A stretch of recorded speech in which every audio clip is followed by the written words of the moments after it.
Hello, and welcome back to Boss Economics World, the only show that looks at the global economy and asks, are you alright? Because from where I'm sitting, it looks like the asylum is being run by the inmates, and they've just been given access to the world's most important financial levers. Today's dose of delicious madness comes to us, as it so often does, from the grand theater of US-China relations. The breaking news?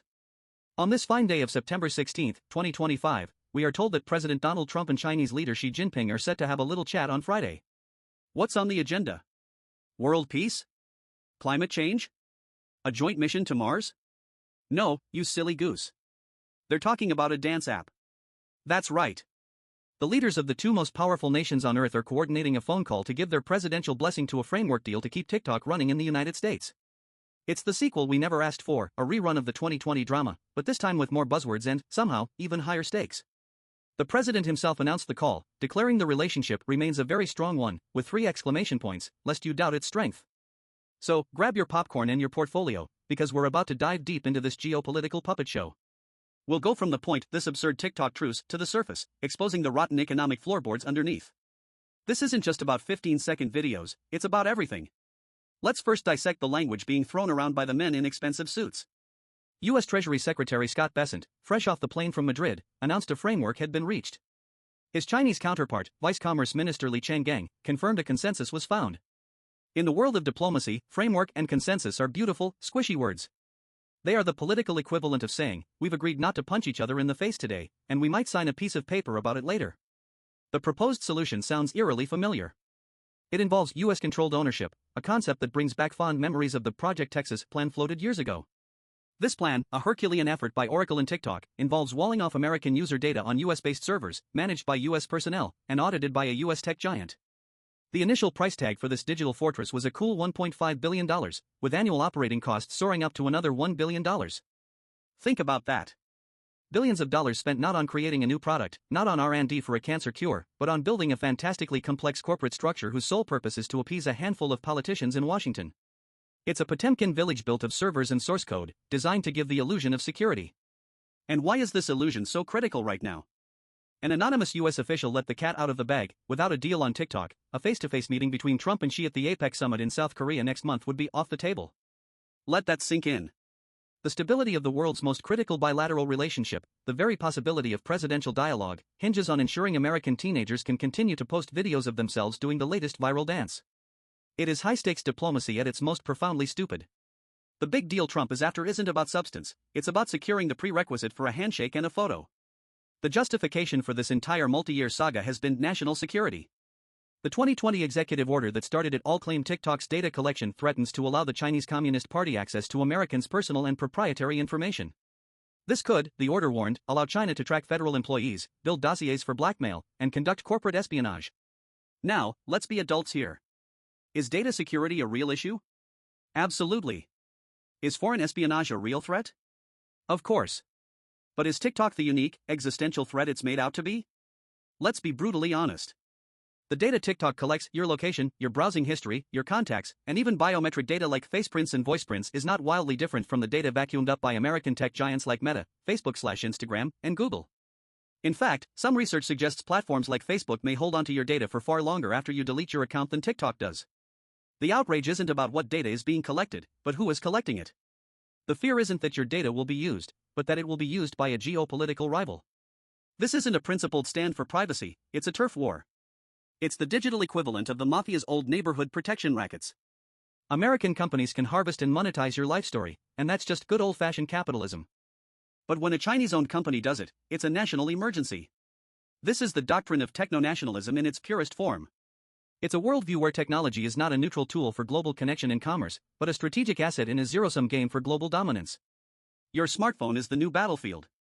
The US and China are locked in a struggle to control the digital infrastructure of the 21st century, and your attention span is the territory they're fighting over. For years, the Beltway buzzword has been decoupling. The idea was to surgically separate the US and Chinese economies to reduce reliance and mitigate risk. This TikTok deal is the most glaring proof that this was always a fantasy. Despite the tough talk and crippling tariffs, the economic symbiosis is too deep to sever. In 2024, US-China goods and services trade totaled an estimated $658.9 billion. China remains one of the top 3 export markets for American goods, supporting hundreds of thousands of American jobs. As of June 2025, China was the second largest foreign holder of U.S. Treasury debt, effectively helping to finance the U.S. government. The politicians scream decouple, but the market whispers, are you insane? A full decoupling is estimated to have staggering costs. One study suggested that expanding 25% tariffs to all two-way trade could strip $190 billion from U.S. GDP annually. Another analysis warned that a hard decoupling in the semiconductor industry alone could cost U.S. firms 37% of their revenues and jeopardize up to 40,000 high-skilled American jobs. The U.S. Chamber of Commerce estimated that a broader decoupling could cost the American economy hundreds of billions of dollars annually across trade, investment, and research. The tariffs themselves have been a masterclass in self-inflicted wounds. The article mentions a pause on tariffs that went as high as 145%. These aren't surgical strikes, they are economic carpet bombs. Studies have consistently shown that the cost of these tariffs is borne not by China, but by American consumers and businesses in the form of higher prices and reduced investment. One analysis projected that the tariffs could act as a tax on American households, costing them thousands annually and hitting lower-income families the hardest. So, after years of this painful, self-destructive trade war, what do we have? A pause. A temporary reprieve. The U.S. Trade Representative says another extension is possible if the talks continue in a positive direction. This isn't policy, it's a hostage negotiation where we are also one of the hostages. While the TikTok soap opera grabs the headlines, don't lose sight of the real main event, the war for semiconductors. The article notes that just before these friendly talks in Madrid, China launched 2 investigations into the U.S. semiconductor industry. This was no coincidence. It came right after the U.S. added another 23 Chinese firms, including chipmakers, to its economic blacklist. This is the real techno-nationalist battlefront. Chips are the bedrock of the modern world, from iPhones and data centers to advanced weaponry and AI. The global semiconductor market is projected to be worth over $755 billion in 2025, and the Asia-Pacific region holds the lion's share of production. The U.S. still leads in the high-end, knowledge-intensive parts of the supply chain like chip design, but manufacturing has been outsourced. This has created a critical vulnerability that both Washington and Beijing are desperately trying to solve. The U.S. is pouring billions into domestic manufacturing through acts like the CHIPS and Science Act, aiming to increase its share of advanced chip production. China, in response to U.S. export controls, is doubling down on its own domestic industry, focusing on becoming self-reliant. This tit-for-tat escalation, U.S. sanctions followed by Chinese probes, U.S. export controls followed by Chinese restrictions on critical minerals, is fragmenting the global tech ecosystem. We are heading towards a world with 2 competing technology stacks, a digital iron curtain. This will inevitably lead to higher costs, reduced innovation, and a more dangerous, unstable world. The fight over TikTok is merely a proxy skirmish in this much larger, more consequential conflict.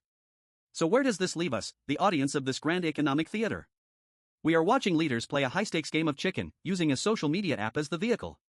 The deal being celebrated is a fragile, face-saving measure designed to facilitate a photo op at the APEC summit in Gyeongju, South Korea, an event ironically themed around connectivity and innovation. The core issues remain untouched. The fundamental hypocrisy of decoupling is laid bare. The dangerous escalation of techno-nationalism continues unabated. And the real costs are passed down to businesses trying to navigate chaotic supply chains and consumers paying higher prices for everyday goods. President Trump said his top concern was, frankly, more importantly, a big deal. And that, right there, is the whole play in a single line. It's not about a good deal, a smart deal, or a sustainable deal. It's about the appearance of a big deal. It is the triumph of political spectacle over sound economic policy.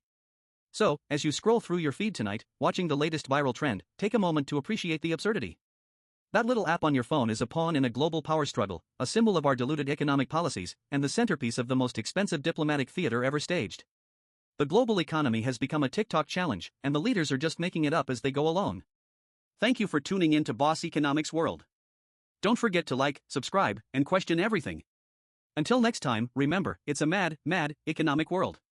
Stay cynical.